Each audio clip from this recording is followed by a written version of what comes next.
Au changement d'ambiance maintenant, on se remet tranquillement avec Mathieu Seno. Vous êtes mentaliste, Mathieu, et vous serez avec votre spectacle Perception, un des intervenants, je le disais tout à l'heure, de la Nuit des Maths. Ça sera le 30 juin à Tours pour vous.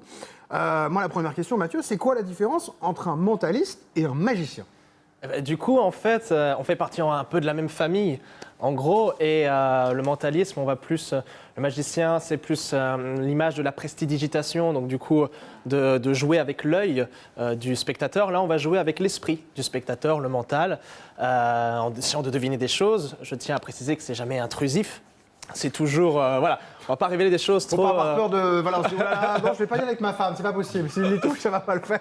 Sauf on peut y aller, quoi. Sauf si du coup, les gens veulent faire passer un message, peut-être. Ça, c'est du coup, autre je peux chose, deviner voilà. Mais sinon, ces choses-là. on peut y aller sereinement quand même. Voilà, il n'y a pas de souci. Et c'est interactif. Donc, du coup, les gens viennent participer sur scène. Mais encore une fois, si les personnes ne souhaitent pas venir sur scène ou quoi que ce soit, généralement, c'est au feeling. Donc, généralement, les gens acceptent de venir, il n'y a pas de souci. Mais je ne force personne à venir sur scène également. Quand on vient sur scène, une expérience de mentalisme, par exemple. Eh ben, du coup, les personnes viennent, j'essaie déjà de comprendre. On n'est pas si en deux, déjà, c'est rassurant. Pardon ? On n'est pas si en deux, déjà, c'est rassurant avec le mentalisme. Voilà, c'est ça. C'est la magie. C'est ça. On n'est pas si en deux de ce côté-là, il n'y a pas de risque corporel.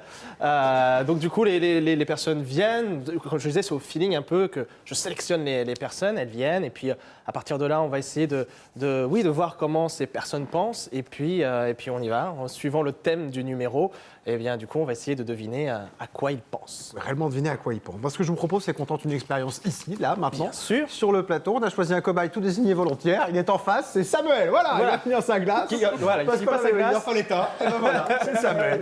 Je vous le laisse, Mathieu. Alors Samuel, on va tenter une petite expérience. Déjà, hors plateau, j'ai fait quelques petits tests pour voir comment vous pensiez, notamment avec un petit dé. Hein. J'ai commencé déjà un petit peu à l'énerver, déjà à ce moment-là. Samuel, ce que je vais demander, c'est de penser à une carte, et de penser à un dessin également. Vous avez noté ça, alors bien sûr, on n'est pas complice, je tiens à le préciser. Vous avez noté ça, je vous ai demandé, sur une feuille, cacheté dans une enveloppe. Est-ce que vous avez cette enveloppe ? Bien sûr, j'étais retourné, je ne regarde pas. Ok, c'est là-dedans. Ok, est-ce qu'on voit quelque chose au travers ?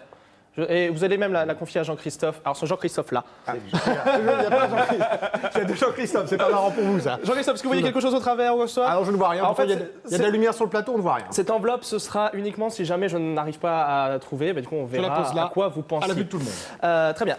J'aimerais que vous pensiez, du coup, vous avez pensé à une carte, donc visualisez cette carte dans votre esprit maintenant et je vais vous montrer un petit peu comment je travaille.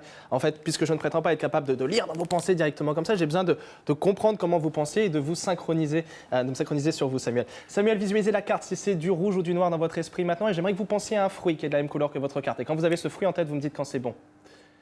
Ok, donc ça a été très rapide. Donc c'est une carte rouge, c'est ça ?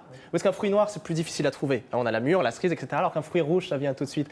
Visualisez maintenant si c'est du cœur ou du carreau dans votre esprit. Regardez-moi ici, c'est du cœur, du carreau ou du carreau. Ok. Je ne sais pas si vous avez vu Jean-Christophe numéro 2. Regardez parce que j'ai pas su de quel côté vous disiez cœur Parce ou que carreau. Mais... j'ai vu une légère dilatation de la pupille sur carreau pour moi. C'est du carreau, ouais. c'est ça ? Ok, très bien.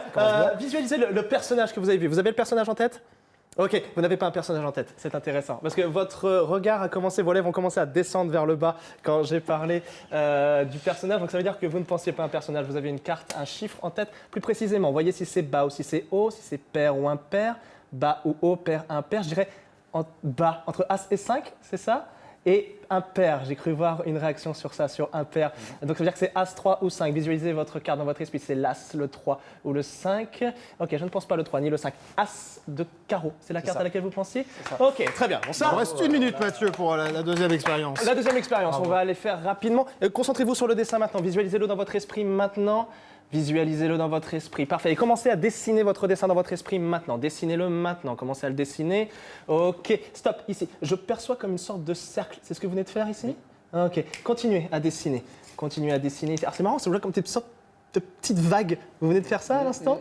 Ok, très bien. Je sens que je continue de l'énerver. Vous énervez tout le monde, Mathieu. Ok, je vais continuer à dessiner. Je vois comme une forme de trait. Je vois quelque chose.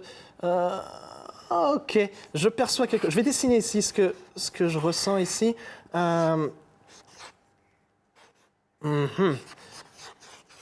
Je ne peux plus changer d'idée, je ne peux plus changer d'avis maintenant, mais à votre regard, je crois que je me suis rapproché de la réponse. Christophe, je vous passe ici avec un crayon. Tenez, est-ce que vous pouvez refaire votre dessin? Maintenant, je ne peux plus changer d'avis. Faites-le très vite, Samuel. Voilà, Jean-Christophe, je vous confie ici l'ardoise. Gardez-la bien cachée jusqu'à la fin de l'expérience. Je regarde comme ça. Tac, tac, Samuel, tac. je vous laisse faire votre dessin. Vous le remettez à Jean-Christophe. Si jamais nous avons réussi à synchroniser nos esprits, normalement, il y a ce même dessin. Si jamais ce n'est pas le même dessin, Jean-Christophe sera déçu que j'intervienne parce qu'il va dire mais qui est-ce que j'ai embauché pour ce spectacle-là? Alors, faites test, attention, vous êtes prêts en régie, attention, 3, Juste là. 2, 1. Plante, plante, fleur, fleur, ça fonctionne. Non, vous n'avez pas été trop méchant avec moi. Samuel, ça Voilà, il est fonctionne. très énervant. Mathieu, on retrouve plus d'infos sur vous, bien sûr, sur mathieucheno.fr. Et puis on vous retrouve le 30 juin, bien évidemment, à la nuit des maths. Il faut absolument réserver.